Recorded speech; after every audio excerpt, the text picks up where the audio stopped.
out here repping England. It's coming home, it's coming home, it's coming, football's coming home. Been singing that since 1996, mate. When I first was getting into football. And even then, that dream summer in England where the tournament took place, didn't make it past the semis. We went one better than then. First time in 55 years, since 1966. We're in the fucking final of a major international tournament, the Euros. And I'm sort of cycling right now, just because I had a very heavy but lovely dinner. Not very heavy, come on now. It was a bit of white penne, roasted to a crisp sweet potatoes, and scrambled eggs, drizzled with a bit of honey in there. It's like this classic dish that's my favourite, and it's like the eve of the Conor fight, the trilogy with Dustin Poirier. It's the eve of that, and it's the eve before England in the final. These are two very important big sporting events to me. This summer, this just about post-pandemic, no, not even, mid to late pandemic era season of sport. Chelsea already won the Champions League for the second time in their history, first time since 2012. So I can't be too precious about it, can't be too fussy, can't be too greedy. But England, 30 years of hurt, they said in the 1996 song. It's coming home, 3 Lions by Baddiel, Skinner and the Lightning Seeds. It's been a bit longer than that now, so that's a lot of hurt. And McGregor has won one MMA fight since fucking 2016. Lost to Mayweather, lost to Khabib, lost to Dustin. So, you know, as a sports fan, gonna enjoy the hope. Today, I do a lot of, and it's so analogous to life, how you prep for these big moments in sport, I think, even as a fan, let alone a competitor. But there are these metaphors for how we live our lives and approach stuff. But I do this thing of like, let's prep for the worst. If McGregor loses, which he did last time, fucking just sinking feeling that has made me a bit detached this fight round. I'm not entering it with all that chutzpah that young early Conor had. Fucking go on, go get him. Make good on what you said. Yeah. Like once it was over, it was like, if they rematch, like realistically, he's still one of the best in the world, which is no small thing, of course, but Dustin's kind of got his number between their first fight in 2014 and their last fight earlier this year. That motherfucker done did the repetitions. And we know that's a big secret and truth in life, is what you repeat is what you are, kind of thing. And Dustin's done so many 5-round main event fights in the octagon, and Conor's just been blitzing people when he wins. And besides the Nate Diaz 2 fight, when he's in trouble, he ends up tapping or sleeping. And yeah, man, if anything, it makes me want to watch that Nate Diaz 2 fight again, because bless him, like, it is just a tragedy of life that you do seem to be, at the end of the day, same way you're either a morning person or an evening person. There's a little bit of wiggle room, but in that same way, you're either cardio or strength, man. And he's strength, he's power, he's first couple of rounds guy. It's very, very hard for him, as his best self manifesting, to go that distance. Worried as fuck for him. The fact that he pulled out of all like media duties up to fight week itself. Usually he's doing lots of stuff in the months and weeks leading up. He didn't. Saved it. Waited for fight week itself. Bear with me. I'm going to switch hands.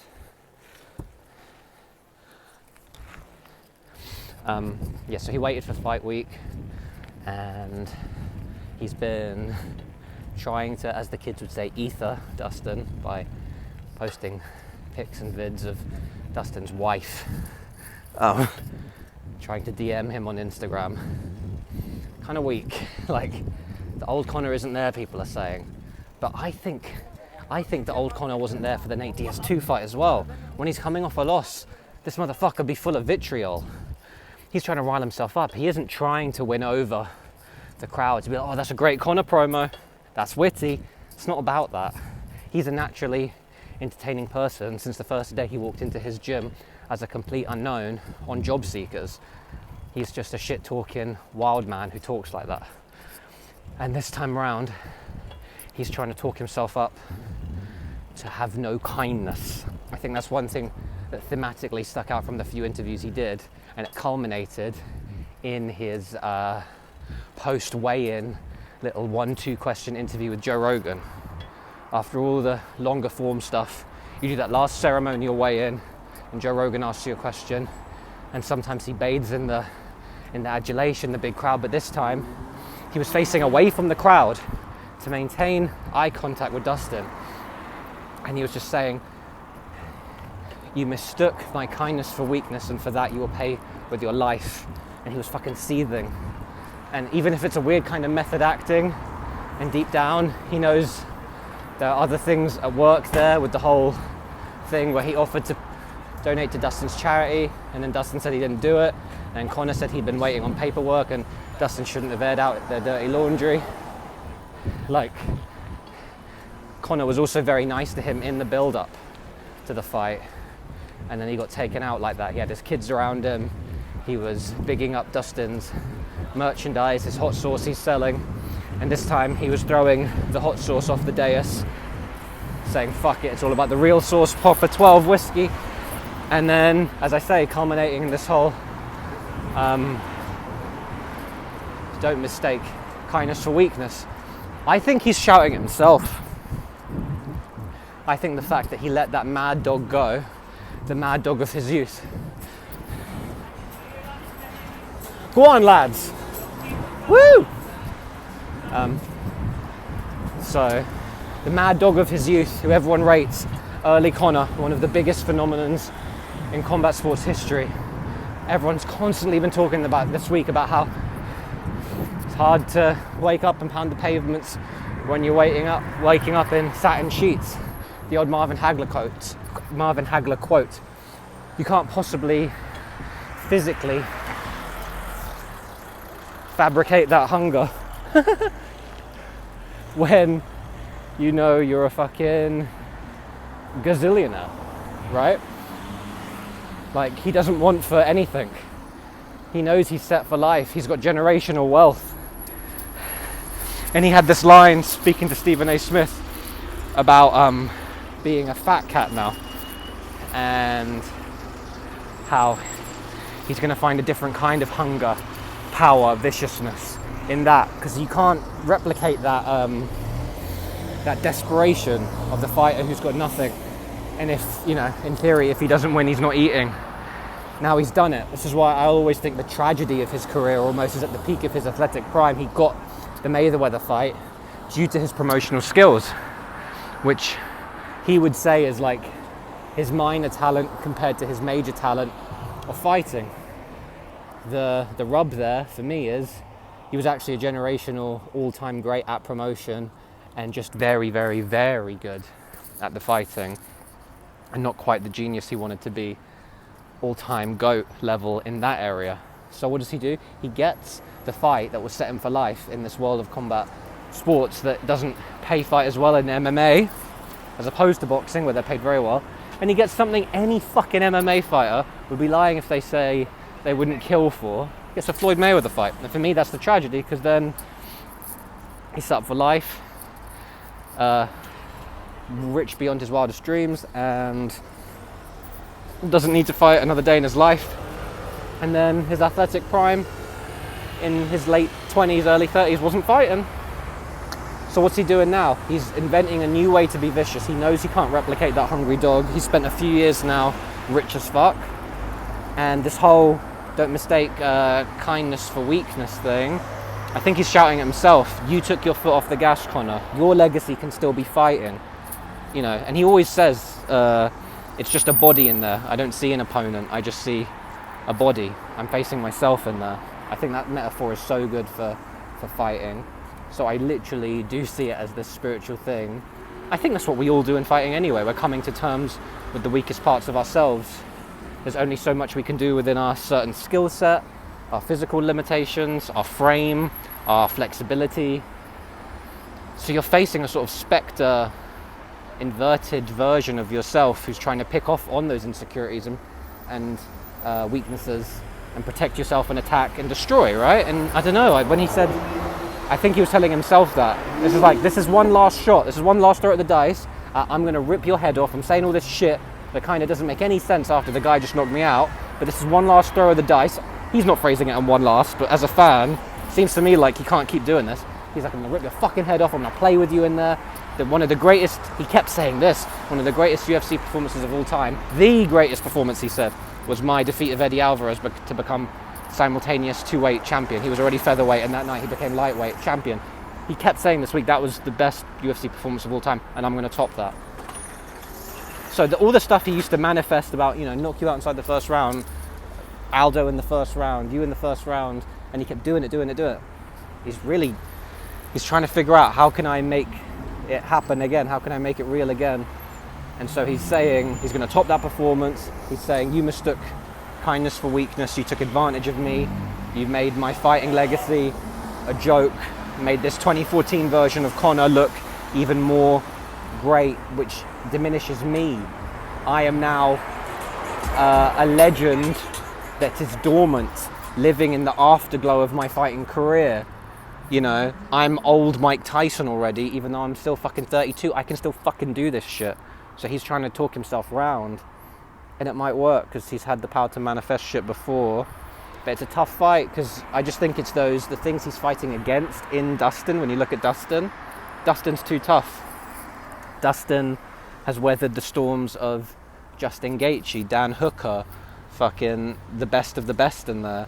And I think what we learned from their second fight is, when he did get rocked by Conor's shots, he didn't go away. And Conor does like to be a bully in there when he's not in control, when he isn't dominating. If it's just tete-a-tete extended, the only time we've seen that work out in his favor is a majority decision victory over Nate Diaz. It wasn't even a clear decision win. One judge had it for Nate, and that's the one time going tete-a-tete with a guy who could come back, and there were ebbs and flows in the fight. Conor doesn't have fights like that. Either he's getting you out of there or you're getting him out of there. So as much as I think he on his path and his journey, in his growth, I think people are panning the press conferences and media appearances this week as a bit cringe level Conor. We want old Conor back. He's trying too desperately to be old Conor, and it's failing. I think in his own growth, his own path, he's done the right thing to do. He's channeling the right things to become an animal as much as he can in this new life context of being a very rich man, which he couldn't and wouldn't change. That's what he was aiming for. It just came too quick. It's just such a funny little way to frame it, that it's a tragedy, but it is, because he could have had, if he didn't quite get the Mayweather fight, if he didn't quite get that much money, and he was still fighting for something. He went for Khabib, who probably the GOAT of his generation, and it was just a bridge too far. Because he likes to chase the shit, and now what's he got to chase? He's got to chase still being relevant today. He's fighting Father Time a bit earlier than you would have thought. I think he's going to lose, most likely. Unfortunately, Dustin's just too much of a dog. Dustin's not going to go away. In the space between the first Nate fight and the second Nate fight, I think it was 24 weeks, and it's been exactly the same for Poirier's 2 and 3. So it's enough time to make certain adjustments. But Poirier's just got those hours banked in the octagon that Conor doesn't. So I think he will make changes and the fight will look different. But getting him out of there is no easy feat. Michael Johnson did it a few years ago. Khabib did it a year or two ago. but I think 11 wins in the lightweight division Dustin has. Conor has 1 against Eddie. The Michael Johnson was a flash knockout, and Khabib just Khabib'd him, wrestled him and strangled him like he does everyone. He got in with some clean shots in the first fight, and it just wasn't happening. And it's like, I think it's 2 things. The power of Conor isn't as ferocious in the lightweight division, and Dustin's chin is weathered and haggard and fucking farmer strong as fuck. So I just don't think it's going to go that way. But, and like I was saying earlier, I do this thing in life sometimes of preparing for the worst, because then if the best happens, it's just a bonus, and I've already been emotionally and mentally prepping myself for the worst, for Conor to lose, for something in my life I want to not happen. But hey, what did Conor get famous and make a successful career out of? Manifesting. Something that I find really cheesy and lame, but I'm trying to make a little more time for. Just hearing about what is it, just learning about it, trying to make a bit more space for that. So hey, my life's going to turn out okay. It already is more than okay. You have to be grateful. Apparently that's a big part of manifesting too. Learned that from Conor interviews. Conor interviews have sustained me for years. I find his journey fucking inspiring as fuck. And now that he's got to this point, I as a fan, I'm like, my guy, the rich guy flaunting his fucking watch and yacht and whatever the fuck. Good for you. You be you. I don't want you to not be you. But the hungry motherfucker on the way. That as much as the glory in the cage. And the two were combined. The two were symbiotic. But it was the nature of your willing yourself to that success, that self-belief when you weren't a celebrity. That was it, man. So, in the spirit of him using that power of manifesting, I'm gonna get hopeful again, I think. Fuck it. And then when it doesn't work out, it doesn't work out. You take your licks, you take it like a man. Conor might lose. There's a chance. England might lose. There's a chance. It might just come home too, you know? Could work out. What does it look like that it works out? What would it feel like? What would it taste like? What would it smell like? I'm a fan. I don't have any control. But to practice that in your own life, I think is interesting. I think he's trying that. I think the England football team are trying that. And just because, hey, why try and couch myself? Why try and have that security blanket? Fuck it, you only live once, and it won't kill me. I think as a kid or a younger person, you literally think it will kill you, life's disappointments. And it doesn't, it just hurts like fuck. And then it hurts like fuck in a different way a week later, then it hurts like fuck in a different way a week later, and then it just hurts. And it doesn't hurt like fuck anymore at some point. And it still hurts, but it doesn't hurt like fuck. So it won't kill me. Just going to be hopeful. And that guy walking past me had a Floyd Money Mayweather hoodie, so that's funny. This has been my official preview of Conor McGregor, Dustin Poirier 3. Let's go, Conor. Shout out to England. Let's go, Mason Mount and crew. Gareth Southgate, you're the fucking man, and you are my Prime Minister. When one of us goes to war, we all go to war.